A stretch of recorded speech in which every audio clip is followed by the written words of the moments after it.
Muy buenos días, estamos de nuevo una semana más desde la Recoba del Cielo por Montera, en este escenario único que es el patio central del mercado de Nuestra Señora de África, la Recoba de Santa Cruz, esta institución histórica. Y como siempre quiero presentar, en este caso voy a empezar por aquí, por mi derecha, Sandra Arteaga. Hola, Sandra. Buenos días a todos. Norma González Cabrera. Buenos días. Y Manuela Betancor. Buenos días. Bueno, hoy es un día especial porque hemos conseguido estar los cuatro juntos. No, que últimamente... el programa anterior también. El programa anterior también, sí. Ajá. Hace un ratito se reían mis compañeras maravillosas de programa. ¿Lo vas a contar? Insustituibles, pero no lo vamos a contar porque se reían. Porque no a por qué. Pero les puedo decir que acabo de comprobar que son de lo que no hay. O sea, ten cuidado con lo que dices o lo que haces, porque en fin, bueno. Bueno, vamos a tratar hoy, en esta primera media hora, algo que tiene mucho que ver con la mujer, ¿no? Y os quiero hacer una pregunta y que vosotros me contestéis, me digáis, ¿no? Sabéis que en Chile el Parlamento, al menos una parte de los partidos políticos quieren presentar una ley, se llama ley menstrual. Quieren hacer una... ley menstrual es lo siguiente, lo diré Irene Montero, pero antes, en Chile quieren denominar a la mujer como persona menstruante. Y yo me quedo alucinado. O sea, entre otras cosas, por ejemplo, le hacen una faena enorme a los transexuales. Hombres, porque claro, un transexual, como no va jamás en la vida a poder tener la menstruación, porque es imposible que la tenga, no podrá ser llamado mujer. Pues yo no tengo reglas, ¿qué pasa? ¿Qué pasa? Que no soy persona. Eso es lo que pretenden la Pues izquierda progre chilena. Pues a la izquierda... Si me van a quitar mi género los 4 parlamentarios estos que usan pegamento de mal estado. Esta generación de políticos, ¿qué fuma? ¿De dónde saca lo que se toma? ¿Y por qué tienen estos pensamientos y estas paridas? Ayahuasca, pero y en Chile yo tampoco, no doy crédito. O sea, mujer, vamos a ver, yo estoy muy orgullosa de ser mujer. Creo que aquí puedo hablar por las tres. Estamos súper orgullosas y por más del 90% de las mujeres de España. Y creo que esto es una aberración y una estupidez, que es que no hay ni que entrar en debate con esto. Sí, o sea, por mucho que digan persona menstruante, y entonces y las niñas que todavía no tienen la regla, y las adolescentes, y las personas que estamos hablando. Qué ganas de reír. Estas políticas revolucionarias lo que pretenden es dividir. Primero empezaron con el maltrato. ¿Por qué? Para separar al hombre de la mujer. Y ahora han empezado con todas estas leyes absurdas de LGTBI, porque estamos hablando de que esto es un 10% como mucho de la población. Es decir, hay un 90% de la población que no se preocupa de esas cosas. Y ese 10% se preocupa, se siente además vulnerado, pero si le das una paguita y una subvención, ya pero no tiene problema para nada. Y ahora quieren separarnos, ya nos han separado de las mujeres, de las personas que nacen con otro sexo y se sienten mujer, y han creado y ahora mujeres, vamos a separar a las mujeres, ahora son personas menstruantes o no menstruantes. Ahora tienes que poner en Facebook, empresaria y persona que no menstrua. Es que me parece, o sea, y dentro de poco, cuando rellenes un documento para algo oficial, persona menstruante, pero esto qué es, qué tontería es esta. Yo no creo que eso evolucione en ningún lado. Bueno, ojo, estamos hablando de Chile. Chile ha tenido una involución enorme porque de pronto Chile tenía un gobierno de derecha y de pronto pues hubo una revolución inducida tipo 15M en España, pero a lo bestia, con una agresividad en la calle, quema de tranvías, de camiones, de no sé qué, bueno, un follón se montó de mucho cuidado. Creo que el detonante fue que subieron unos céntimos el metro, me parece, o el autobús, las guaguas. Evidentemente detrás había una intención, y la intención era derrocar ese gobierno que se acobardó, y ahora mismo Chile es punta de lanza junto con Argentina de estas idioteces, ¿no? Tú lo has dicho, idioteces. Es que son idioteces, es que son... No merece la pena ni hablar de ello. Es que no parece ni siquiera política. No, parece tomadura de pelo. Hilando una cosa con otra, ¿qué os parece la ley menstrual que Irene Montero ha propuesto, de manera que una mujer que tenga un dolor importante en la menstruación, pueda pedir la baja? Y hay que decirle a los espectadores que no lo sepan, que hay al menos 20 circunstancias que ya están recogidas en la normativa actual por las cuales una mujer, es decir, 20 circunstancias relacionadas con la menstruación, entre ellas, por ejemplo, que tengas una menstruación muy sangrante, por las cuales el médico, tu médico de cabecera, te da la baja. Y de hecho, es que esto no es nada nuevo, ¿no? Si eres empleada, porque si eres autónoma y tienes problemas de endometriosis y de ovario poliquístico, te vas para tu casa con un Neolatil y se acabó la historia, ¿eh? Pero Claro. de todas maneras, Ana Ferrer, que es la vicepresidenta de la Asociación de Endometriosis de España, que la vi el otro día en las noticias, dijo que ellos tienen acogidos en su asociación todas estas personas que padecen este tipo de dolencias y que la mutua ya tiene registrado los casos y que tienen sus bajas, pero desde hace mucho tiempo, que ella no sabe a qué se debe esto, si eso además ya está recogido en el parte de cada uno. O sea, Es que Irene Montero cobra por tontería que dice. amiga. Esa es la cuestión. Entonces, si no dice Tiene que tonterías, justificar. no cobra. Amiga. Y son 22.319 millones de euros que se ha auto-otorgado ahora el Ministerio de Igualdad, que menos... Que el nombre, la verdad, como que no. Entonces, igual. No, si es que dice es tontería, igual da lo que digas. Eso Es sí, el sí, sí. Ministerio Igual de Mortadelo da y lo que Filemón. Si Mira, no dice hoy tu tonterías, amiga- no cobra. Tu amiga Irene Montero hablaba en el programa Ana Rosa de salud menstrual y de pobreza menstrual. Y la Pobreza presentadora menstrual. que le estaba haciendo la entrevista estaba como flipando en colores, como la salud menstrual es lo que estamos hablando ahora, de las bajas de 14 días y todo eso. Y la pobreza menstrual es que las asociaciones de feministas van a empezar a dar tampax, compresas y todo tipo de cosas de higiene para la menstruación. O sea, me parece hablar de pobreza menstrual. A mí me parece tan un término soez el tan tema y tan estúpido. desagradable y efectivamente tan estúpido que me parece fuera de todo. Qué Estamos importante. desnaturalizando una cosa que es Discúlpame que te natural. interrumpe, Sandra. Qué importante es que esto que acaba de decir lo diga una mujer. Por Es que- supuesto. Porque si un hombre dijera, aquí en este foro no, porque todos somos personas coherentes, ¿no? Sí. Y razonamos y no somos estúpidos. Pero en otros foros un hombre dice, esto es una estupidez, lo de la menstruación, o sea, lo de la baja menstrual y todo esto es una estupidez. Si lo dice un hombre, en ciertos foros se nos echan encima.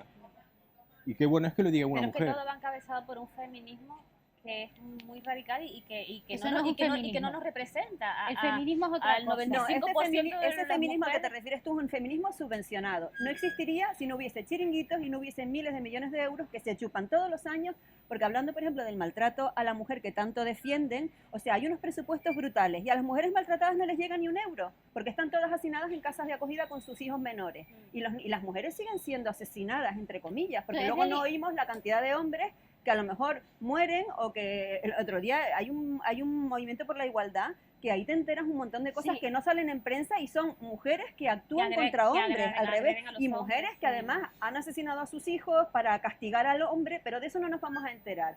Entonces, ¿pero qué es esto? Porque O se sea, trata ¿qué de pasa? crear odio. Que ahora, bueno, ustedes saben que yo estoy en una calle muy céntrica, estoy escuchando que se van a hacer renovaciones de contrato por el tema de las vacaciones y ya he escuchado que van a preguntar a las próximas candidatas que van a trabajar si tienen problemas con la regla. Hombre, claro, pero es normal. porque como te dan 14 días, Sí, o es si que de un tú mes imagínate. trabajas la mitad, Claro, Claro. pero eso es lo malo de todo esto. Pero Y la es que- baja por dolor menstrual es de 14 días. sí.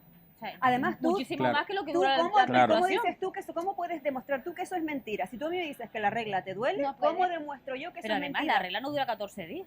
No importa, No. pero O sea, si que te ya duele- empatas, No, no, Claro. pero a ti te durará 14 porque días. tienes si el cobras mes. premenstrual, el El problema es menstrual y el que, post. imaginaos lo siguiente, un empresario que tiene que contratar, se le presenta delante un señor y una señora, Ya está. con un currículum parecido. Y entonces el señor dice, este no tiene la regla, ella sí. ya Pues con ¿para el- qué me voy a arriesgar? si ya con el Y tema eso del va a embarazo, pasar. Y si eso ya va a con el tema pasar. del embarazo ¿Qué lo necesidad tenemos complicado. de alertar La a mujer tiene unas condiciones inherentes a su sexo, que es que se queda embarazada si quiere, que tiene la regla, quiera o no quiera. Y entonces, vamos a ver, una mujer feminista es consciente de su cuerpo, de sus funciones fisiológicas y de que una vez al mes tendrá la ¿Y hay regla. medicación que para No, eso? efectivamente. Entonces, yo no soy partidaria de que nos traten como si fuéramos retrasadas mentales. Estoy cansada de tanto Sí, absurdo. señor, estoy No contigo. somos retrasadas mentales. Yo tengo la regla desde que me vino y cuando se me vaya se me irá, pero mientras la tenga, vamos a ver, yo soy consecuente de que hay meses que me duele y otras meses que no me duele, pero eso no me impide ir a trabajar. Entiendo que haya mujeres que a lo mejor sí, ¿vale? Pero como alguna de ustedes decía, eso ya está estipulado por la ley. Sí, Entonces, las asociaciones que no lo nos dijeron. engañen. Y además, a mí, este feminismo que nos trata como si las mujeres fuéramos retrasadas y además no fuéramos capaces de hacerla o con un canuto.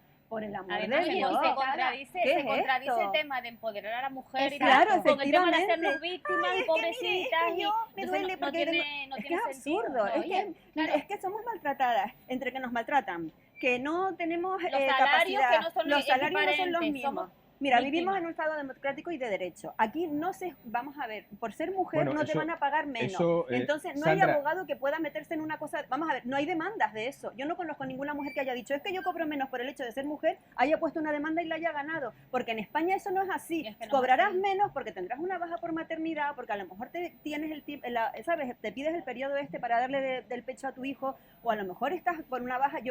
Pero en España todos somos iguales ante la ley, mucho bla, bla, bla, y yo no he visto todavía un abogado que haya presentado una demanda de parte de una mujer quejándose de que por desempeñando el mismo puesto que un hombre cobre menos. Entonces, ¿a quién pretenden engañar todas estas tías? Es que, sobre todo con la cajera a la cabeza, porque además que nos vas a dar tus lecciones de qué, si estás donde estás, por lo que Porque- todos sabemos. Entonces, mira, de verdad, cada vez que la oigo hablar, digo, esta tía a mí no me representa No, para a mí me da nada. Pero ni a ti vergüenza, que es ni al diferente. 95% de las mujeres. ¿Qué? porque- pero una cosa breve que quiero decir, porque me encanta que estéis interviniendo Claro, tanto, Que porque es es una que ya cosa es que tal. hartazgo, ¿sabes? Como Pero mujer me siento... hay harta. dos cosas que comentaba Sandra y quiero hacer un comentario al respecto, y es que teóricamente España es un Estado de Derecho y es una democracia. Teóricamente, el problema es que el Estado de Derecho se lo han cargado, Sí, pero Jesús, y tenemos la la Constitución. Sí, y no, con no. la Constitución está pero que escrita. no niego tu argumento, es simplemente una puntuación, un apunte que quiero que la gente reflexione. El Estado de Derecho se lo han cargado, se lo están cargando y se lo van a terminar de cargar, y la democracia es una farsa porque estamos en un Estado partitocrático en el que el poder de los partidos políticos es el que impera, porque si no tendríamos al frente a una mujer que está ahí porque negoció con su marido o su pareja en su momento, que ella tenía que estar en el gobierno, y a un criminal que se llama Pedro Sánchez, un golfo traidor que se ha ido a Marruecos a vender el Sáhara español y a vender la soberanía española sobre ese Sáhara, o al menos el gobierno sobre esa, o la administración sobre el Sáhara hasta que se determine que el Sáhara es independiente, como las Naciones Unidas pues han dictaminado desde el 93. ¿Y por qué digo esto? Y ya acabo y seguí. ¿Por qué? Pues porque es muy importante que tengamos en cuenta que la putrefacción de la partitocracia ha llevado a un fulano, a un sujeto como Pedro Sánchez, al poder. Por eso decía Sandra que, dándote toda la razón, no te puedo dar más razón en lo que tiene, la tienes toda, imagínate lo que pienso yo. Pero quería hacer esa... Porque quien ha puesto ahí a una zopenca como Irene Montero ha sido Pedro Sánchez, porque se lo impuso la pareja que ahora está en otro lado, que se llama Iglesias, Pablo Iglesias. Bueno, yo me gustaría decirle a la señora ministra Montero que a mí no me representa, pero sí que me produce una vergüenza cuando la escucho hablar. Ay, sí, por O favor. sea, yo me siento, ¿sabes qué? Ridiculizada por ella. Siento, primero, que no está capacitada, pero también creo que está creando en esta sociedad. Mira, el otro día subí yo en un post, porque las autónomas, si tenemos dolor de regla o tenemos menopausia, te fastidia, te vas al médico y sigues trabajando. Y lo puse y casi me matan. Pero, ¿qué pasa? Que todas las que me escribieron viven de paguitas. Entonces ella lo que quiere es un sistema de mujeres que trabajen 14 días al mes, vivan de paguitas y no avancen. Y no sean mujeres emprendedoras, y no sean mujeres creativas y se sepan ganar la vida por sí mismas. Señora Irene Montero, a usted la seguirán parásitos como usted, pero no creativas autónomas que tienen el cielo por montera. Sí, como quieren yo y mujeres, mis compa- mujeres Exacto. dependientes. No, además, lo que tú dices es muy importante. ¿Sabes por qué? Porque estas paguitas están... Nosotras colaboramos con nuestra declaración, que Por ahora mismo ha supuesto. sido con la declaración de Hacienda, colaboramos con esas paguitas. Esas paguitas las pagamos nosotras. ¿Qué pasa? Que yo el día de mañana digo, se acabó, me voy a dar de baja y me voy a pasar al lado de las paguitas. ¿Quién va a mantener ese sistema de pagas? El Estado se va a hundir, España no va a llegar a ningún España- lado. ¿Cómo te España crees que está, Miserable, claro. España está al borde... Es que tanta paguita, ¿y quién va a pagar No, pero esas ya paguitas? España está al borde de la suspensión de pagos el año que viene. España está al borde de la quiebra. Ojo, y la ley que ha aprobado Al ahora el borde de la gobierno quiebra. con la abstención del PP, de la de seguridad nacionales, Sí. ahora resulta que el Estado en previsión a que el año que viene haya bancarrota, resulta que se ha sacado de una de las apéndices de la ley es que yo puedo intervenir tus cuentas de ahorro por el bien común. Lo que habíamos comentado en China. Tener cuidado con los millones que tenéis en los bancos. Yo millones no tengo, pero desde luego lo que me has dado una pista para decir, sí, ¿sabes lo que te digo? A ver, al banco lo poquito que tengo lo voy a sacar, que además que te dé un certificado de que, además que el banco es importante que cuando saques el dinero, si son 1.000, 2.000, 3.000 euros, lo que sea, que le digas que te pongan la numeración de los billetes, porque dentro de 2 años tú tienes ese dinero guardado, lo quieres meter en el banco y Hacienda te va a decir que de dónde viene ese dinero. Y si tú tienes el documento del banco que dice que hace 3 años te dio ese dinero, ahí Hacienda no va a poder hacer nada. No eso es importante. Muy interesante, pero que nos está dando una pista para decir, mira, lo poquito que tengo lo voy a meter debajo de un colchón, porque para lo que me dan los bancos y para lo que sirve, lo guardo yo, me lo administro yo. Y si mañana resulta que el gobierno necesita mi dinero, que te lo quita a ti. Pero ¿y sabéis por qué este hombre por qué ha dictaminado como Real Decreto esta norma, esta ley? Una locura. Es porque España está ahora mismo al borde, como digo, de la suspensión de pago. El nivel, estamos en un 120 o casi un 130% de déficit sobre el Producto Interior Bruto. O sea, España está endeudada. Y a lo largo de los últimos años, el Banco Central Europeo ha prestado dinero a España, mucho dinero, y ha prestado dinero a España, además sin intereses. Entonces llega un momento que ahora ya eso va a desaparecer, ya no se va a prestar más dinero a España. Ni España ni ningún otro país que no pueda garantizarlo. ¿Y qué sucede? Pues sucede que el número de chiringuitos brutales, el número de gasto público desmesurado, no se puede mantener. es absolutamente, se ha desbordado. Entonces, este psicópata que se llama Pedro Sánchez Pérez Castejón, este psicópata es psicópata. Es un psicópata de libro. Este individuo se ha sacado de la manga ahora esta ley de manera que, pues en España habrá una serie de miles de personas, o cientos de miles de personas, o algunos cuantos millones de personas con unas cuentas corrientes muy saludables. Y en un momento determinado dice, uy, necesitamos liquidez. Bueno, pues ahora, en base a esta ley, vamos a sacar de todas estas personas que tienen estos importes, pues un 10.000 euros, venga. Con lo cual, de repente, él tiene pues 100.000 millones de euros, por ejemplo. Con Amancio. No, es que esto es muy grave. Y no sé si habéis oído esto es muy grave. de que quieren sacar una ley también para darle a los jóvenes cuando cumplan 18 años 400 euros también. Bueno, pero, sí, bueno, eso lo prometió, se aprobó y no hay ningún joven que haya recibido ninguna paga. Pero yo no sé si como una paga más con que habla, 18 o una paga que no, una paga cumpliendo los 18. Sí, como cuando tenías los niños y te daban una ayuda que era que lo podías pedir 100 euros al mes o 1.200 al año. Y los 20 euros que luego además tenías que declararlo.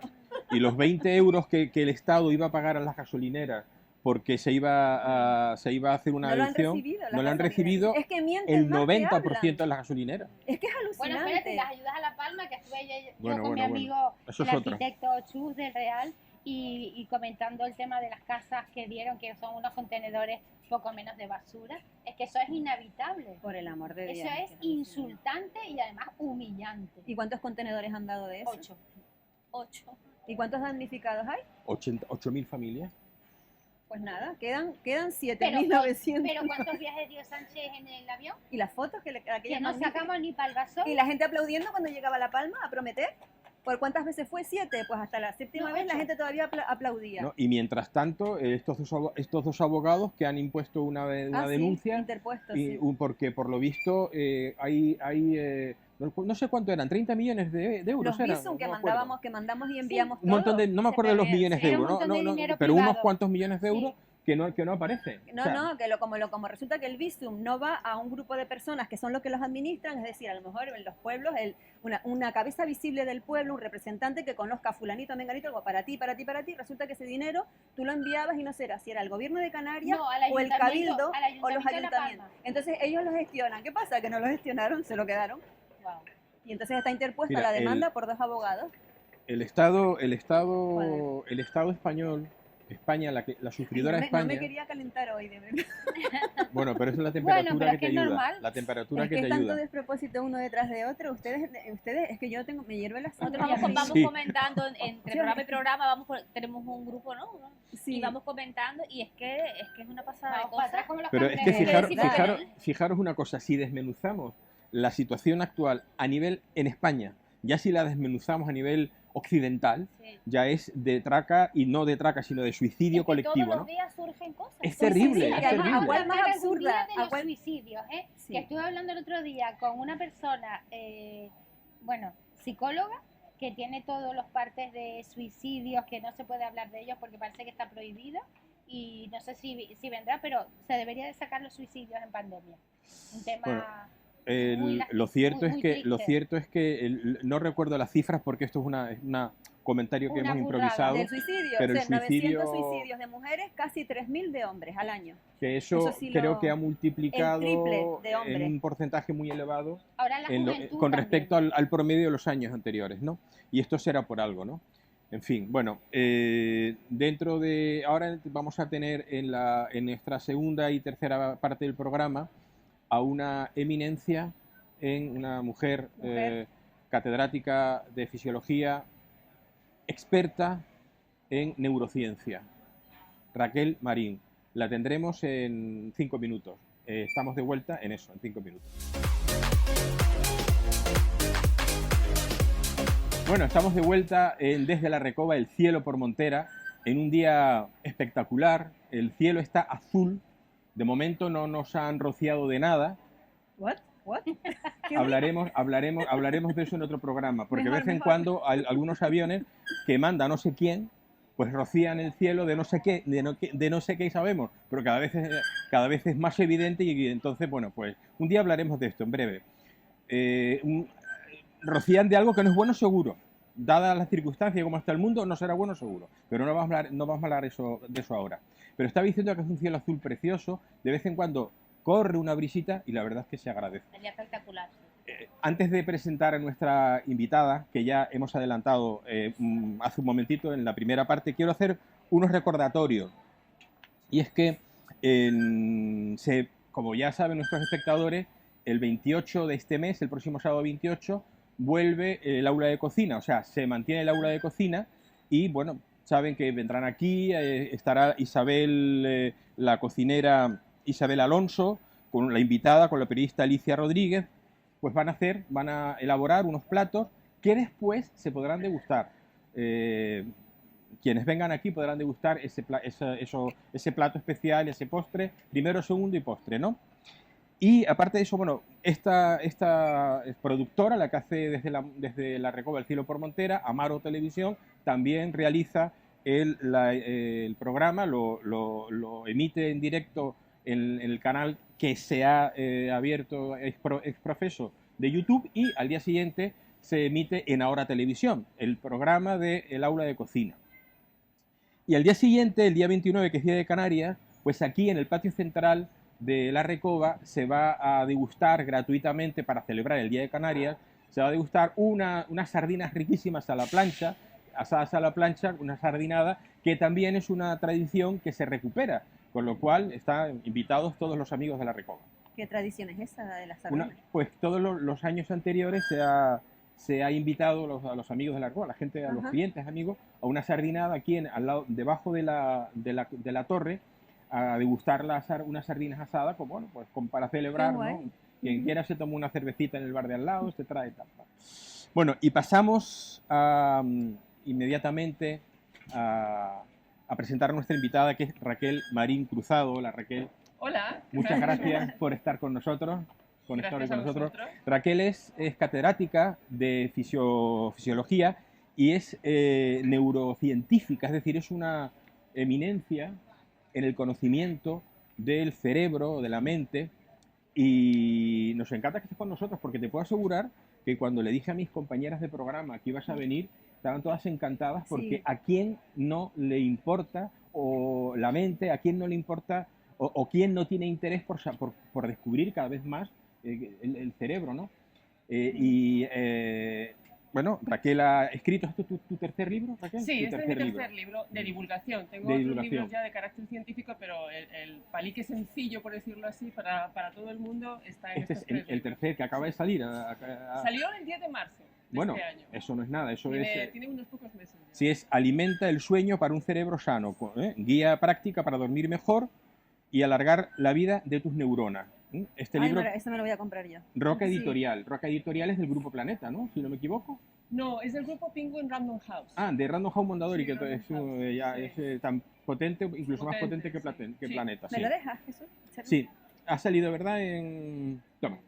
Gracias. Entonces, ahora hablaremos de este libro que me parece interesantísimo, Raquel, pero yo te voy a hacer una pregunta para arrancar. No entramos en el currículum de Raquel porque es enorme, pero los espectadores van a conocer su conocimiento a medida que nos hables, ¿no? Además, es muy buena divulgadora.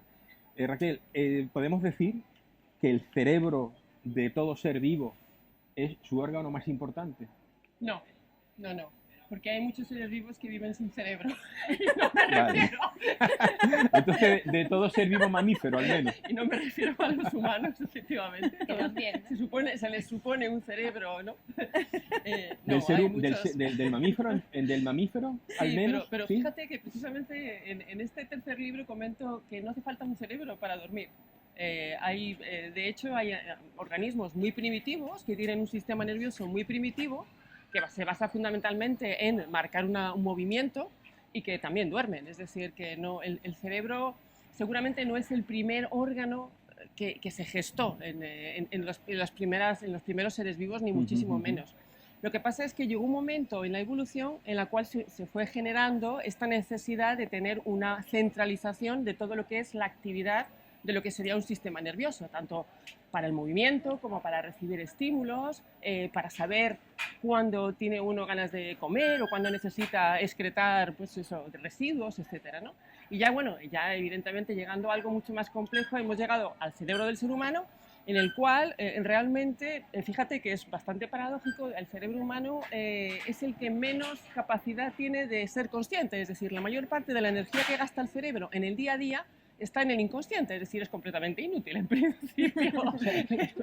Es muy interesante, perdona que nos aclares un poquito esto. O sea, la mayor parte de las acciones humanas en cada momento son inconscientes. El cerebro está ajeno a ello. Sí.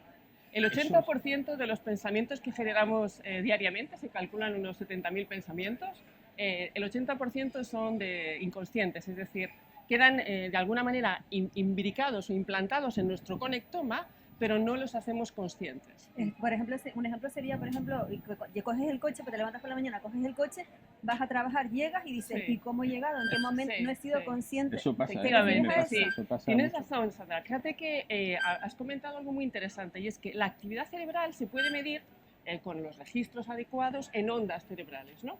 Las neuronas se comunican entre ellas, que son las células fundamentales del cerebro, se comunican por impulsos eléctricos y químicos, es decir, hay una pequeña descarguita eléctrica. Ajá. Se pueden registrar esas descargas y según la frecuencia, es decir, si son muy activas o son muy lentas, se puede saber qué actividad está teniendo el cerebro en ese momento.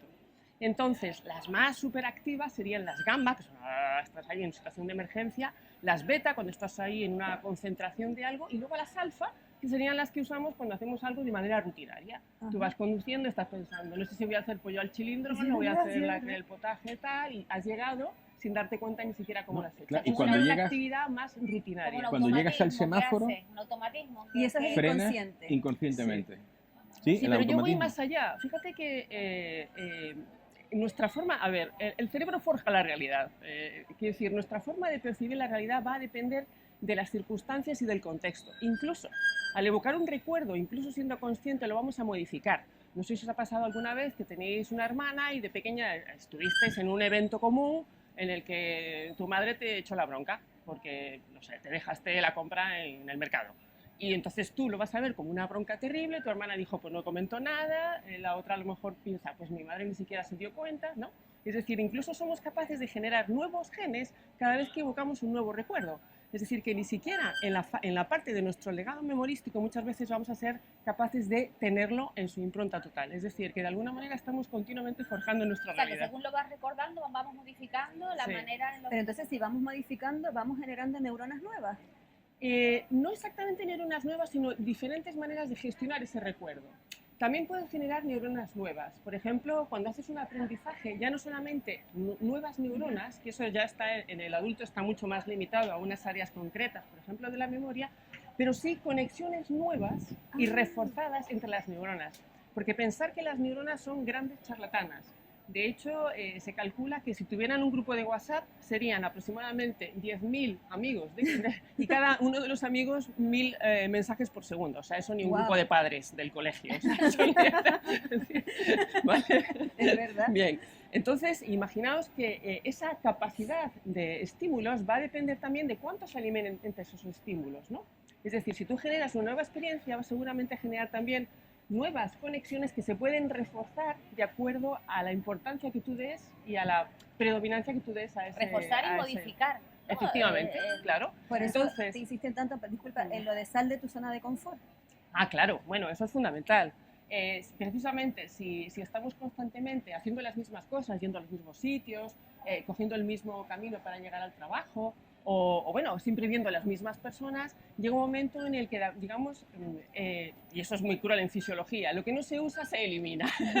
Sí. Entonces vas a tener tendencia a, digamos, a entrar en una zona en la cual no generas nuevas conexiones. Mientras que si te expones a situaciones nuevas, incluso puedes obligarte a perderte en el campo, a ver cómo consigues luego sí, muchas veces puede incluso obligarte a cepillarte los dientes con la otra mano, cambiar los hábitos para... Sí, y bueno, y para las personas mayores es fundamental, yo les digo siempre, apréndete una nueva canción de romería, aprende 4 palabras en ruso, que así te ligas a la vecina rusa que está buenísima, cosas así, ¿no?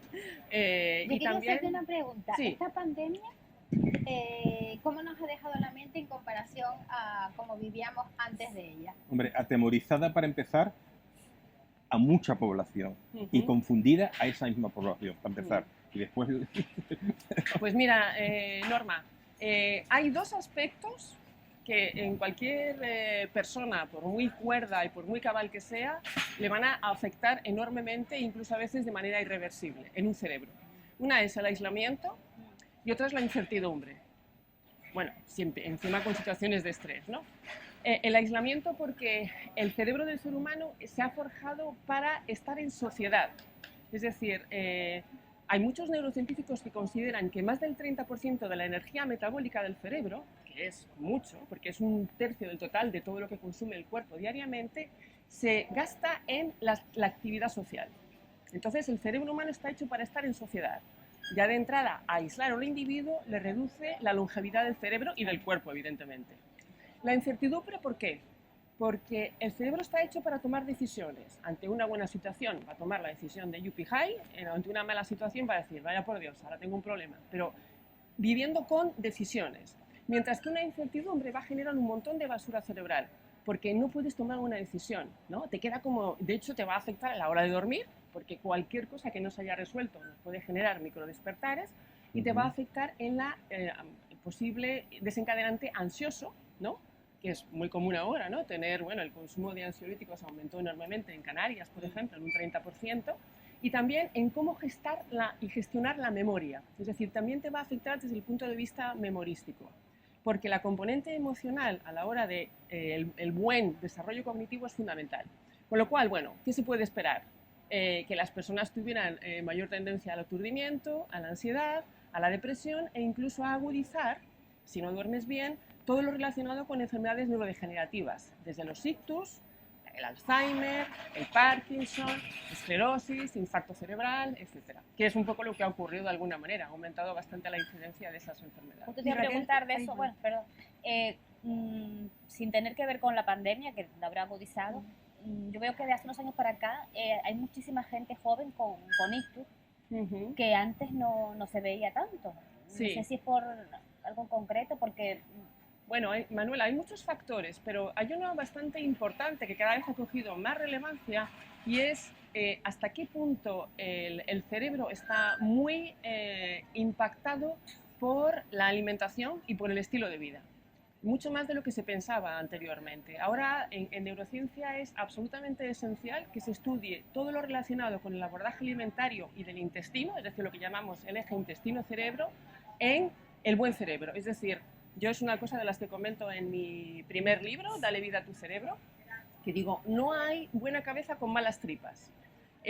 Todo lo que está relacionado con la flora intestinal, que es una ingente cantidad de bacterias cada vez más importantes, ¿no? Y con su relevancia a la hora del buen cerebro, están afectando enormemente nuestro desarrollo y nuestra forma de gestionar todo lo relacionado con la salud cerebral. Entonces, cuando la alimentación no es la adecuada, por ejemplo, muy basada en la alimentación, por ejemplo, ultraprocesada o muy basada en carbohidratos, azúcares, etcétera, eso de alguna manera va a generar una inflamación sistémica, es decir, un individuo que tiene un aumento de la producción de sustancias inflamatorias en la sangre. Y evidentemente el cerebro no es ajeno a ello, es más bien un órgano muy sensible a estos aspectos. Con lo cual va a generar, por una parte, una inflamación. El cerebro no se va a inflamar, no nos va a crecer el cráneo, no nos va a salir un bulto aquí. Pero sí esas sustancias van a estar circulando y va a generar cierta toxicidad. Si a eso añades la mayor posible fragilidad que puedas generar en las arterias, piensa que como el cerebro es muy consumidor de oxígeno y de alimento, necesita mucha sangre. De hecho, nuestra red de vasos sanguíneos en el cerebro son aproximadamente 600 kilómetros, imagínate, Wow, ¿no? madre mía. Entonces, imagínate hasta qué punto va a ser muy afectado todo lo relacionado con la alimentación, la parte tóxica y la parte del refuerzo de todo lo que sea la parte arterial. En un ictus lo que vas a observar es que hay fragilidad dentro de lo que son los vasos sanguíneos, ¿no? Y eso evidentemente va a ser más incidente si hay una mayor fragilidad, y eso puede ocurrir a cualquier edad. O sea, el estrés que lleva, aparte de la alimentación, o sea, el estilo de vida, el estrés, la ansiedad, todo Sí, pues eso. mira, Manuela, el estrés es un yin y un yang. Yo siempre digo que el estrés es el que nos ha hecho llegar hasta aquí. Es decir, si hemos sobrevivido como especie ha sido gracias al estrés, porque de hecho es lo que nos permite en un momento determinado, ¿no? Indicarnos y determinar si eso es un peligro y reaccionar a ese peligro de manera inmediata, ¿no? Aumenta el latido cardíaco, nos potenciamos la musculatura, aumentamos la vigilia, los sentidos en ese momento están, que vemos cualquier cosa, y eso es lo que nos ha traído hasta aquí. El problema es cuando no gestionamos el estrés frente a un peligro, sino que consideramos que todo lo que tenemos alrededor es un peligro. Y entonces, evidentemente, eso genera a nivel cerebral un efecto devastador, que es, por ejemplo, tener menos memoria. O sea, que no es en momentos puntuales, sino que ya lo generalizas y estás todo el tiempo en un estado de alarma, efectivamente, ¿no? Sí. Ese sería el distrés. Eso sería sobre todo el estrés crónico, o también, bueno, precisamente relacionado con la pandemia, también es el estrés postraumático, es decir, después de un trauma fuerte, el estrés que te genera, que ya, bueno, ya no sabes distinguir entre qué es un peligro y qué es estar tranquilamente sentado, como por eso vemos, nosotros, ¿no? Por eso vemos todavía gente metido en el coche a 40 grados al sol con la mascarilla puesta. Y yo digo, ¿y qué piensa este hombre, pobrecito? Y solo. Raquel, a mí me gustaría, como experta en la materia que eres, que nos dieras unas pautas para mantener un cerebro lo más sano posible, ¿sabes? Sí. ¿Qué alimentos benefician al cerebro? ¿Qué tipo de respiraciones? Porque me decías que quema mucho oxígeno. ¿Qué actividades podemos realizar que nos ayuden a mantener el cerebro durante más años de manera activa, sana? Que nos dieras unas pautas, porque yo supongo que hay mucha gente que nos está viendo, que querrá saber cómo... Sí. Bueno, lo primero y fundamental para tener un buen discúlpame, cerebro... hilando lo que dice Sandra, te quiero decir, me gustaría que hilaras a eso lo siguiente, porque veo aquí que hablas de cuáles son los mejores alimentos para dormir bien y cómo el intestino contribuye. Y si puedes ir una cosa por otra, porque están perfectamente unidas, ¿no? Sí. Y creo que esto es de un interés que lo tienen ustedes aquí en este libro, ¿eh? Bien, en primer lugar, alimentación. Y yo siempre me baso en datos científicos. Esto no es que yo no quiero en ningún momento. La dieta mediterránea es la dieta que se considera más saludable para el cerebro de todas las estudiadas.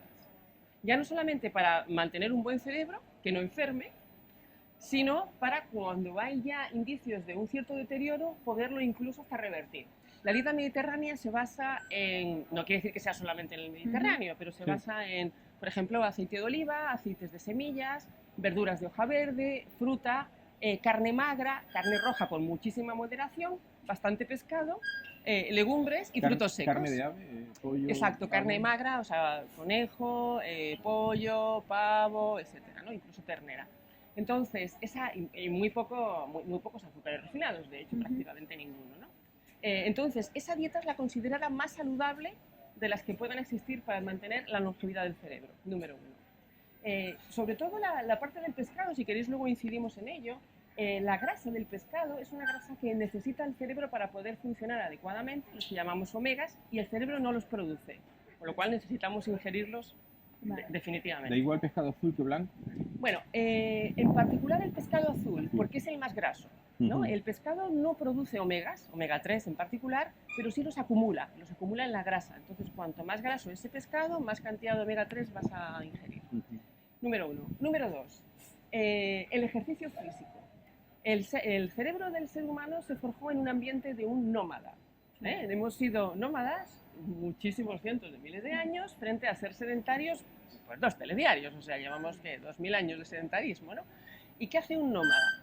Pues se calcula que caminaba unos 40 kilómetros diarios, siempre buscando nuevos puntos de referencia, evidentemente muy estimulado por el entorno exterior, ¿no?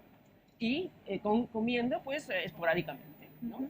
Bien, pues se sabe que mover las piernas en el exterior, simplemente en un espacio exterior, no hace falta estar machacándose en un gimnasio, aunque también, ¿no? Simplemente caminar a buen paso en un ambiente exterior genera incluso nuevas neuronas, sobre todo a nivel de la memoria. Mover las piernas puede generar nuevas neuronas, sí. Entonces, hacer ejercicio físico para el buen cerebro es absolutamente esencial. Independientemente de noche, al sol, ¿da igual? Ajá, da igual. Da igual. Sí, da igual. Hombre, al solajero igual. No, hombre, al sol... En verano evitar porque se deshidrata y tenemos otro problema. Lo digo por lo bueno que dicen que es el sol, ¿no? La vitamina D. Es decir, que no es que vamos a ver, yo lo sé, pero no te imaginas la alegría que me da porque a mí me gusta salir por la noche a caminar, por la noche.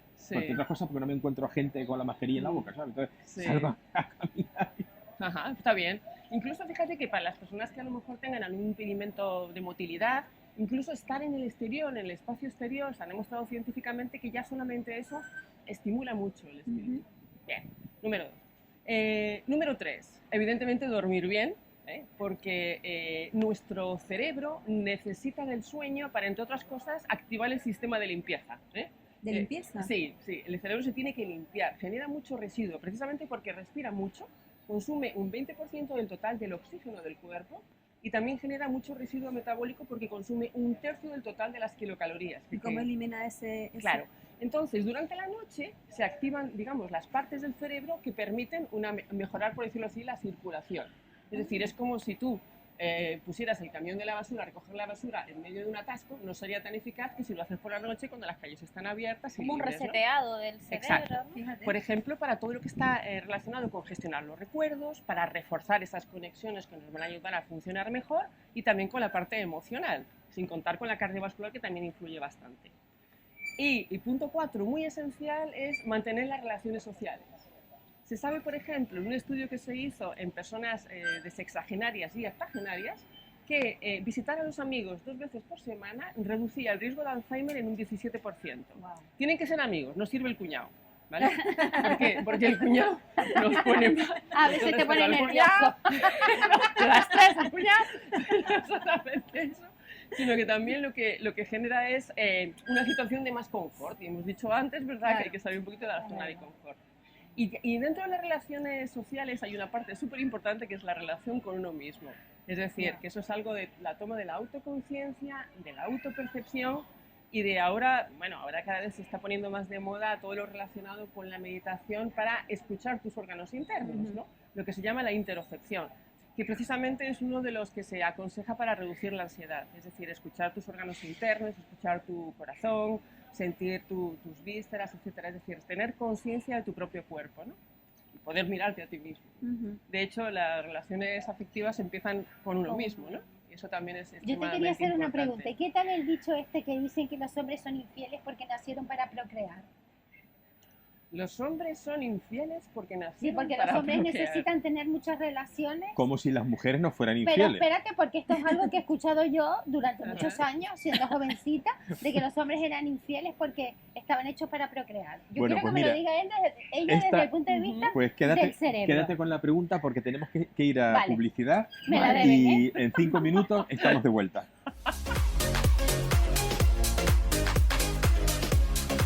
Estamos de vuelta en Desde la Recoba, El Cielo por Montera, con una invitada excepcional, Raquel Morín, que es neurocientífica. Marín, perdón. Y es además nos está hablando de cosas que nos tiene enormemente embelesados, porque a todos nos importa muchísimo qué tiene que ver con nuestro cerebro, ¿no? Y lo que comentábamos, que habla de una manera tan cercana que se puede entender, porque son temas tan... Sí.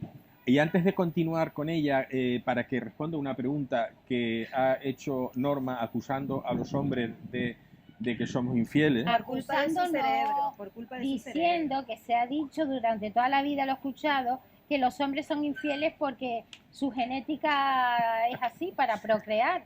Entonces, Bueno. yo quiero que me diga ella Sí. que sabe Pues más. antes de que ¿Lo nos, entendiste? Que sabe Sí, sí. más.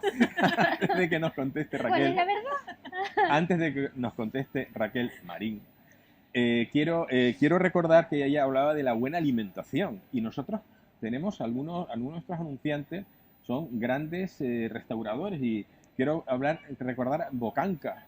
Bocanca es un restaurante que está aquí en el mercado Nuestra Señora de África, en la pescadería, y ha fusionado el mundo del mar, el fruto de la mar, el pescado diverso y el fruto de la tierra, de tal manera que hace cosas riquísimas, tan sencillas, pero a la vez tan, para mí, originales, que es hace una ensalada, una ensaladilla con papa negra canaria y gambones, y que algún otro ingrediente que no lo dice nunca, pero que es espectacular, ¿no? Yo les recomiendo que vengan a visitar a Bocanca. Y hoy quiero recordar de manera muy especial a las amigas de El Caldero. El Caldero está justamente en la calle que está a la trasera del mercado de Nuestra Señora de África, El Caldero, y El Caldero hace una cocina casera mediterránea, Ah, mira, qué bien. pescado, verdura, legumbres, con unos menús exquisitos, riquísimos, y además económicos, muy económicos. Yo de vez en cuando además de visitar Bocanca, visito El Caldero. Vamos, que si la gente quiere mantener sano el cerebro, tiene que venir a comer sí o sí a la Recoba, al mercado. Sí, el mercado de Nuestra Señora de África hace cocina mediterránea. Neurosaludable. Cocina mediterránea muy saludable. Y llena Muy rica en saludable. omega 3, porque Bocanca y ¿sabes? Pescadito, es verdad. Además, las chicas del Caldero son unas chicas fantásticas que tuvieron un detalle cuando el asunto este del nefasto pasaporte del que no quiero hablar, Es espectacular. Ahí entraba todo el mundo porque ellas decían, mis clientes vienen aquí a comer cuando quieran y yo no sé quién para impedirle el paso. Así que olé por las chicas de El Caldero. Bueno, y dicho esto, con todo el dolor de mi corazón, porque me siento aludido, Estabas Raquel, retrasándolo, pero... ¿Viste? Raquel, Ha llegado el momento. a ver cómo no sé, contesta la pregunta que Tengo te ha hecho palmillas Norma. buenas, ¿eh? Bueno, vamos a ver. Evidentemente, el ser humano como animal necesita reproducirse y evidentemente el varón es el inductor de esa reproducción, ¿no? Mucho más fácilmente que la mujer, que una vez que ya está fértil y está en gestación es muy difícil que pueda seguir reproduciéndose hasta los 9 meses siguientes, ¿verdad? Bien. La cuestión es la siguiente. El cerebro humano, si algo tiene de particular con respecto al resto de los animales, es su capacidad de adaptación y lo que se llama su plasticidad, es decir, adaptarse a los contextos y a las situaciones. Entonces, en nuestro contexto, por lo menos en nuestro mundo occidental, ¿es fundamental, un aspecto fundamental que el cerebro prioriza el de la reproducción? Seguramente no. Es decir, todo lo relacionado con los estímulos de la reproducción, en el cortejo, la atracción sexual, incluso la parte de los olores, ¿no? Todo lo que está relacionado con las feromonas, ¿no? Tiene un aspecto importante que está coordinado por el cerebro, sería nuestro cerebro primitivo, ¿no? Pero luego, a la hora de gestionar una relación afectiva, hay otros muchos factores que influyen, que ya sobrepasan, por decirlo así, esa parte primitiva, que están sobre todo localizados en la parte de lo que llamamos el lóbulo frontotemporal, que en el ser humano es enorme y está fundamentalmente asociado a la motivación. Es decir, si tú quieres a lo mejor mantener una relación afectiva en el medio o largo plazo, necesitas esa motivación, y esa motivación viene imbricada por un montón de factores. Por ejemplo, ¿tú sabías que los cerebros se pueden sincronizar entre personas y que la mirada también ayuda a gestionar mejor esa sincronización de cerebros? ¿Sabías que todo lo relacionado con las expectativas, con la abstracción, están gestionadas en esta parte? La ilusión, el ensoñamiento, que es en lo que más gasta el cerebro humano. Entonces, desde mi punto de vista, reducirlo solamente a un aspecto reproductivo sería dejar nuestro cerebro en muy pequeña... Muy simplón, ¿no? Es decir, no cabe duda que hay una parte, sobre todo en un acercamiento sexual, hay una primera parte que tiene mucho que ver con la parte hormonal, con la parte de la expectativa, con la parte, bueno, de la motivación, pero luego en el medio y largo plazo se sabe que eso no tiene para nada que ver con el aspecto reproductivo, sino con el aspecto de lo que te pueda llenar desde el punto de vista afectivo, del confort y de, bueno, y de la proyección que ese cerebro haga de esa vida en pareja. O sea, que es un instinto primario que tiene el varón, pero que luego cuando entra al intelecto, pues puede controlarlo, que es ¿no? puro cuento. Puede controlarlo. Mira, hay una cosa interesante, Norma. Fíjate que la oxitocina es una hormona que producimos por estímulos cerebrales. La oxitocina se produce, por ejemplo, en la mujer en el momento del parto, ¿no? Para abrir esa cavidad uterina y que pueda dar a luz. Pero la oxitocina también se produce cuando nos dan un abrazo, cuando nos acercamos a una persona. La oxitocina se produce en la vagina de la mujer, ¿no? Por ejemplo, en el acto sexual se produce oxitocina y en el hombre también. Y esa oxitocina es la que genera también las relaciones de apego. Cuando una madre abraza a su bebé, está también produciendo oxitocina, está generando ese apego. Ese apego es el que también parece que está muy relacionado con el apego que pueda tener el varón hacia la mujer mientras está gestando. Es decir, que, por ejemplo, ¿ves? Te pongo el ejemplo de una simple sustancia, de cómo puede eso ayudar a generar ese apego. La dopamina es la de la motivación. La dopamina la producimos en gran cantidad cuando estamos, por ejemplo, enamorados, porque es lo que nos genera la motivación. También la producimos cuando somos adictos a algo. Si eres adicta al azúcar, por ejemplo, cada vez que necesitas azúcar va a estar produciendo un montón de dopamina. ¿Qué hay de mi azúcar? ¿Qué hay de mi bullito? ¿Sabes? ¿No? O al café o al tabaco, ¿no? Es decir, nos genera esa también sensación de motivación que va a venir muy influenciada también por nuestro contexto, ¿no? Pero es una sustancia química. La serotonina, ¿no? Sería otra, y un largo etcétera, la que nos genera también el estímulo de confianza. Es decir, hay un montón de sustancias que intervienen. No es tan sencillo. Y luego, por ejemplo, cuando dicen que el amor es ciego... Perdona, Sandra, Sí. quiero recordar a nuestros espectadores, a los que se incorporen ahora, que estamos charlando hoy con Raquel Marín, que es la autora de este libro que tenemos aquí. Raquel es neurocientífica, catedrática de fisiología, y desde luego nos está hablando de cosas muy importantes. El libro de Raquel Marín, este tercer libro de, digamos, divulgación para cualquier tipo de lector, ¿no? Es Alimenta el sueño para un cerebro sano, con un subtítulo que dice Guía práctica para dormir mejor y alargar la vida de tus neuronas. Y recomiendo a quien acaba de entrar ahora, ha puesto el televisor, que sepa que este programa no solo lo podrá ver ahora mismo en directo en su casa, sino que Ahora Televisión lo va a dar a lo largo de toda la semana a diferentes horas y diferentes días también lo va a volver a emitir. Y digo esto porque es de un elevadísimo interés lo que está diciendo Raquel hoy aquí para todos nosotros. Vale, Sandra, una curiosidad. Es Venga. cierto que cuando el proceso del enamoramiento hay diversas fases, ¿verdad? Sí. Me imagino que tú como experta habrás visto que se activan determinadas zonas del Sí. cerebro y se apagan otras. Sí, Lo del amor es ciego, sí. es una función, algo cerebral. Pues sí, tiene algo de cerebral. Fíjate que, como bien has dicho, en la fase de enamoramiento se producen hasta 20 sustancias distintas que se activan o se desactivan. En el cerebro tenemos una zona que se llama amígdala, como aquí, pero no, está arriba, y es una zona que realmente sería como la enteradita que tienes aquí siempre, que, ay, no sé si confiar de esta persona o no, uy, no me está gustando cómo me mira. Es decir, la que nos mantiene siempre en un pequeño género de desconfianza, Alerta, sí. que es lógico. Es decir, si estuviéramos siempre en una confianza extrema, vemos un arbusto, oímos un ruido, ¡hola! Ese amigo, ¡pum! A lo mejor lo que tiene más es un zarpazo, ¿no? Entonces, esa amígdala, en un proceso de enamoramiento, lo que hace precisamente es bajar un poquito su nivel de decibelios, por decirlo así. Y es lo que nos genera esa sensación de que esa persona nos genera una confianza inmediata, ¿no? De hecho, tú lo ves, dices, mírale, qué guapo está ahí en su sofá. Y las amigas diciendo, pero si está ahí con el chándal haciendo zapping.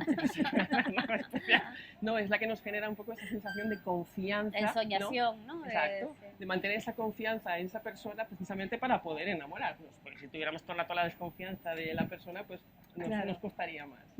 Mira, y en los casos de asesinato de estos o violaciones de la manada, de gente sin sentimientos, sin escrúpulos, ¿qué sustancia tienen de más o de menos? ¿O qué es lo que tienen que no tienen? Sensación de culpa. Bueno, ahí Sí, seguramente hay muchos factores que no podemos así analizar, digamos, de una forma sencilla, pero hay un factor muy importante que tiene que ver con todo el condicionamiento del estrés, ¿no? El estrés en colectivo puede generar, pues eso, que realmente tengas una parte que se activa de una forma inconsciente, ¿no?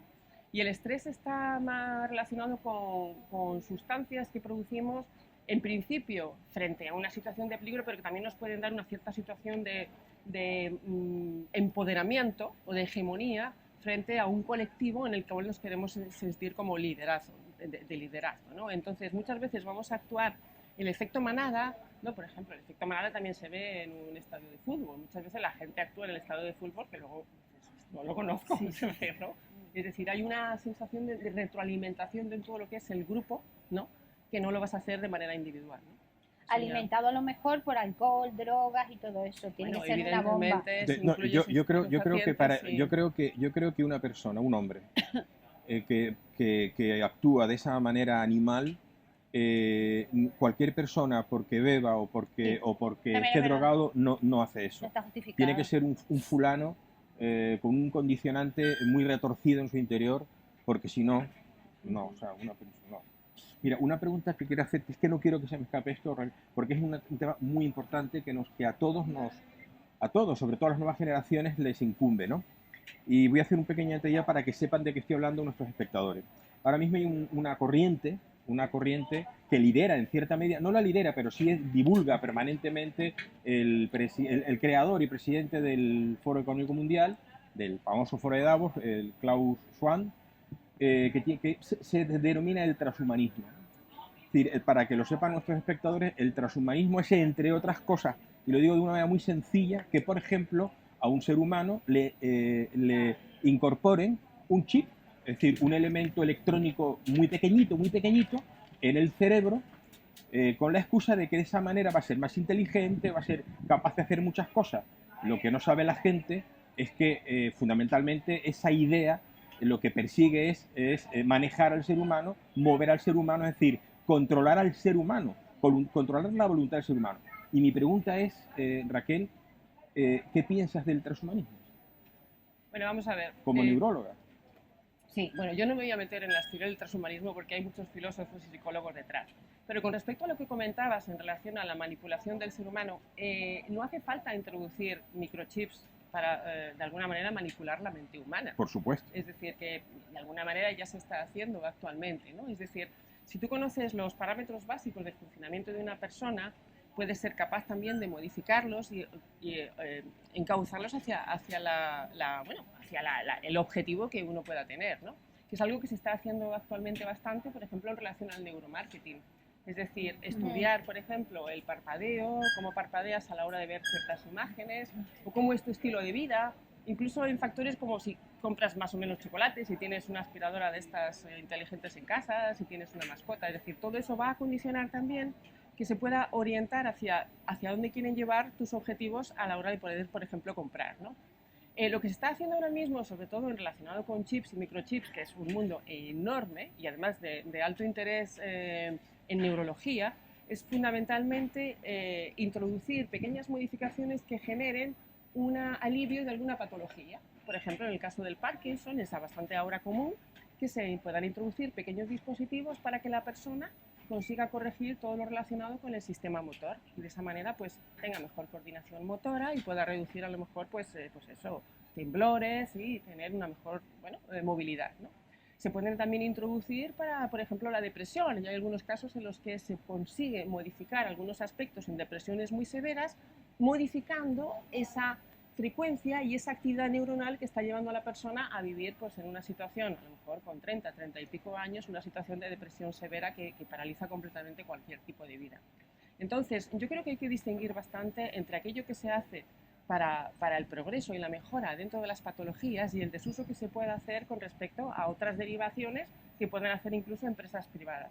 Y eso realmente requiere un abordaje mundial a través de la neuroética, es decir, de generar un código ético que además hay muchos científicos y neurocientíficos que están ya reclamando, que es muy difícil conseguir, en el cual se incluya en los derechos humanos, en la Carta de Derechos Humanos, el derecho a la neuroética, el derecho al libre pensamiento y al libre albedrío a la hora de pensar, es decir, impedir que los dispositivos lo que se están introduciendo ahora para generar un mejor bienestar en el ser humano puedan también conllevar que se pueda modificar la forma de pensar libremente que todos deberíamos tener.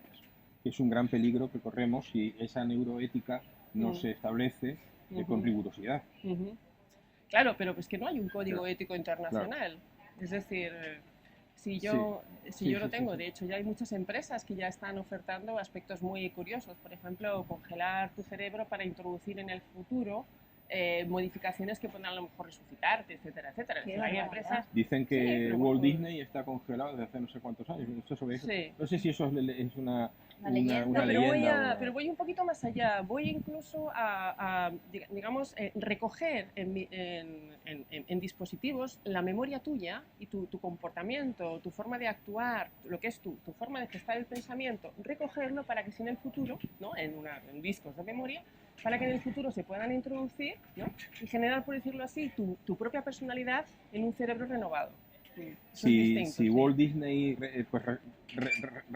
resuelven lo que tenía y resucita y ve en qué se ha convertido la industria Disney, se muere de golpe y ya no vuelve a... O sea que podríamos resetear un cerebro e inyectarle información nueva de otro individuo. Efectivamente, sí. De hecho, bueno, hay algunos experimentos que se han hecho en animales de experimentación en los cuales se aprende un comportamiento basado en lo que otro animal ha experimentado previamente. Por ejemplo, te voy a poner un ejemplo muy sencillo. Tú tienes un ratoncito en un laberinto para llegar a la comida, ¿vale? Ese ratoncito aprende, pero mientras está aprendiendo se están registrando sus conexiones y su actividad cerebral mientras aprende ese recorrido. Luego coges a otro ratoncito que nunca ha visto el laberinto y le induces esos patrones de comportamiento neuronal y ese ratoncito llega a la comida inmediatamente. Fíjate, sí, o sea que ya está... Sí, ya le pones el aprendizaje. Ya efectivamente, es un aprendizaje inducido. Eso es peligrosísimo. Eso es, efectivamente. Mal usado, sí. Claro, es que un cuchillo de cocina maravillosa en manos de un gran cocinero, Claro. como es un ejemplo que es muy habitual, es una herramienta fantástica. Pero un cuchillo en manos de un psicópata en un metro es un peligro terrible. Bueno, eso Raquel y eso por es el problema de que se desmane, se pero, desbande pero son avances también. Claro, pero es que ya se está hablando, ¿sabes? El autor de Sapiens, el autor Harari, está dando conferencias. Sí, Harari, perdona. Está dando conferencias y hablando del transhumanismo como algo que va a venir, como que tenemos que tener en cuenta que habrá nuevas generaciones con un chip en la cabeza, porque eso es lo que toca sí o sí. Vamos a ver, Jesús, yo soy neurocientífica optimista y positiva. Sí. Yo considero que todo lo que hacemos en el laboratorio, ¿no? y los años a los que he dedicado a la investigación es para generar un mundo mejor, claro, en el que haya más gente feliz, más saludable y con mejores circunstancias y contextos de vida. Entonces, todo lo relacionado con el fatalismo y las catástrofes no entra en mi programa. No. En Yo ese alerto, sentido, por eso bueno, eso lo digo yo y digo esto porque lo leo y porque está en el... Mira, y una pregunta que te quiero hacer es una pregunta un poco de ¿cómo se dice esto de la bola mágica? Pero es que tengo una curiosidad enorme. ¿Qué piensas tú que podía haber sucedido si en lugar de haber en el mundo, en la Tierra, cómo hubiera evolucionado? Poco hipótesis, pero una pregunta un poco simpática si quieres, ¿no? Si en lugar de haber sido el sapiens, la especie humana, el humano que se desarrolla en la Tierra, hubiese sido el neandertal, ¿cómo crees tú? Porque ¿no? Creo que la diferencia de cerebros y tal era notable entre uno y otro y por eso... Bueno, básicamente todo hubiera dependido mucho de cómo se hubiera desarrollado socialmente y qué ingesta hubiera adquirido, porque una de las teorías por las que se postula es que el cerebro humano se desarrolló sobre todo en la parte del lóbulo frontal gracias al acceso a productos del mar. Es decir, es una de las teorías que se ha extendido. A productos del mar, es decir, el acceso, si te fijas en los primeros asentamientos de las primeras culturas y civilizaciones ya desarrolladas, siempre son alrededor de ríos, ¿no? O alrededor del mar, ¿no? La cuenca mediterránea, Mesopotamia, Egipto, etcétera, etcétera. Entonces, claro, a lo mejor también dependería de dónde vivías en Ardental, ¿no? A lo mejor en una montaña no le queda tan bien el resultado. ¿Y consejos para dormir bien? Ajá, vamos allá. Bueno, consejos para dormir bien. Lo primero que tenemos que saber es que dormir es algo tan natural como respirar. Es decir, se supone que no hay que hacer esfuerzos para dormir.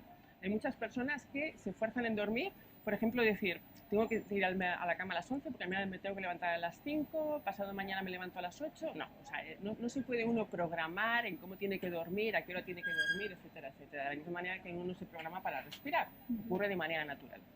¿Por qué? Porque cuando estamos durmiendo, cuando entramos en fase de dormir, nuestro cerebro tiene que entender, y lo sabe, que en un momento determinado vamos a generar una desconexión total del mundo exterior. Para que un cerebro que está acostumbrado a estar siempre buscando la sensación de desconfianza genere un aislamiento total del mundo exterior, necesita tener una sensación de confianza y bienestar. Si tú estás ya induciendo patrones de, por decirlo así, mini estrés, de tienes que dormirte ya y levantarte hasta ahora y encima tal y pascual, lo que vas a hacer es que a lo mejor te cueste muchísimo más dormir. De hecho, una de las técnicas que se usa para dormir se basa en intentar no dormir. ¿Cómo? Intentar no dormir. No quiero dormir, no quiero dormir. Entonces, seguramente eso lo que genera es que duermas mejor. ¿Sí? Otro de los aspectos que a veces confundimos es que el dormitorio tiene que ser el lugar en el que uno ya entra para realmente dormir. Bueno, excepto algunas otras actividades, ¿no? Pero bien, en principio, dormir. Vale. Entonces, si tú llegas al dormitorio y te pones con la tablet, el ordenador, ya para empezar las luces, ¿no? A mirar las noticias, hacer la declaración de la renta, contra, me sale a pagar. Entonces, te va a costar un montón dormir. Claro. ¿Vale? Entonces, el dormitorio tiene que ser para dormir. Si a los 20 minutos de haber entrado al dormitorio no has dormido, vete del dormitorio y vuelve más tarde. Sí. Evidentemente, vete del dormitorio y no enciendas todas las luces de la casa, ¿no? Otro aspecto también a la hora de dormir, bueno, está muy basado en la alimentación, ¿eh? Es decir, el chuletón se deja para el mediodía. Claro. Además, en España tenemos ligera, tendencia ¿no? a acostarnos 40 minutos más tarde que el resto de europeos y nos levantamos a la misma hora. Entonces, dormimos unos 40 minutos menos de media. Y encima hacemos cenas bastante copiosas. Se sabe que, evidentemente, eso lo que puede generar es microdespertares con más frecuencia y que durmamos peor. Y ahora que comentas, Jesús, pues alimentos para dormir, pues evidentemente hay algunos alimentos que producen melatonina. Y la melatonina es la hormona que nos induce el sueño, ¿verdad? Entonces, esos alimentos van a ser los más propicios como alimentos nocturnos, ¿no? Frente a otros vespertinos. Alimentos nocturnos, pues por ejemplo, el arroz. El arroz. Sí, arroz basmati, por ejemplo. Las setas, los huevos, la carne magra, algún pescadito. Eso para dormir. No, para dormir no. No, quiero decir, para cenar. Para cenar. Para dormir cenar, no hay que comer nada. Que te ayuda, que son buenos, son alimentos para cenar que te ayudan te ayudan. Son Sí, exacto. conductores al sueño. Alimentos Sí, no, pero bueno, nocturnos. yo creo que me han Sí. entendido los espectadores. Por si acaso, que nadie se ponga a comer para dormir. No es negativo. Dice, yo me Bueno, to- aunque los insomnes a veces atacan la nevera, ¿eh? Sí. Sí, y además atacan la nevera incluso algunas patologías de una forma completamente anacrónica. Se pueden comer un pescado crudo, la comida del perro. Tienes hay que tener cuidado con eso también. Bueno, Raquel, tenemos que irnos porque ya me están haciendo, el regidor nos está haciendo señas. Mira, muchísimas gracias, Raquel. Gracias. Ha sido Gracias, un placer un placer tenerte tenerte, de aquí. Maravilloso. Hemos aprendido muchísimo, nuestros espectadores seguro que han aprendido muchísimo también. Y me gustaría que, por supuesto, cuando tengas el próximo libro, estés con nosotros. Raquel Marín, Alimenta el sueño para un cerebro sano. En todas las librerías de España, De Roca Editorial. de Roca Editorial. Bueno, muchísimas gracias, Sandra, Gracias. Gracias. Manuela, Gracias. Norma. Gracias, Raquel.